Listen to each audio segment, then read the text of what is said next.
साबुदाण्याचे वडे. तर आज आहे दुसरा रविवार. तर रविवार आहे, खूप मज्जा आहे खायची फराळाचा. तर आज साबुदाण्याचे वडे बनवत आहे. सकाळी उमराची भाजी बनवलेली होती आणि आता साबुदाण्याचे वडे बनवत आहे खाण्यासाठी. क्रिस्पी असे छान. तर यामध्ये साबुदाणा उकडलेले, एक बटाटा खिसून घेतलेले आहे, दोन तीन बारीक बटाटे, हिरवी मिरची, भाजलेले शेंगदाण्याचा कूट, चवीनुसार मीठ, हिरवी मिरची घेतलेला आहे. आता याचे वडे करून घेत आहे. बेसन बनवलेलं आहे, भाजलेलं शेंगदाण्याचं बेसन बनवलेलं आहे.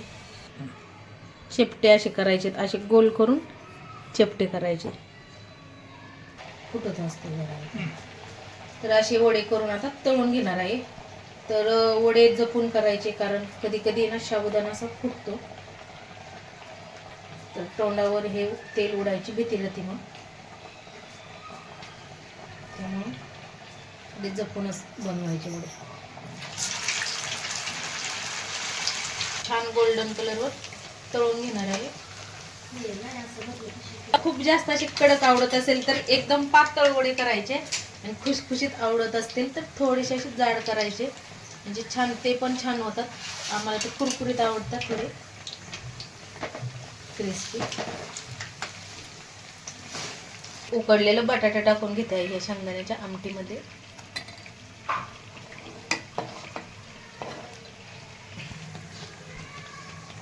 तर छान असे वडे आता तळत आहे. मम्मीसाठी स्पेशल बनवलेला आहे शाबूचे वडे, साबुदाणा वडे. आज रविवार आहे,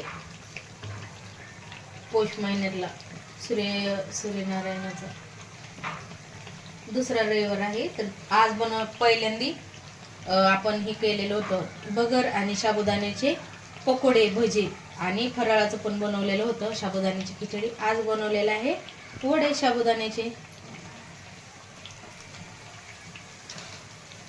या खायला तुम्ही पण गरमागरम साबुदाण्याचे वडे. तर साबुदाणा वडे हे तळून घेतलेले आहेत, खाण्यासाठी आता तयार झालेले आहेत. व्हिडिओ आवडला तर लाईक करा. याच पद्धतीने सगळे साबुदाणा वडे बनवून घेते. आता छान असे क्रिस्पी साबुदाणा वडे बनवलेले आहेत. तर या खायला. व्हिडिओ आवडला तर लाईक करा. त्यासोबत आहे शेंगदाण्याचं बेसन आणि दही. या गरमागरम खायला. ते बनवून घेते.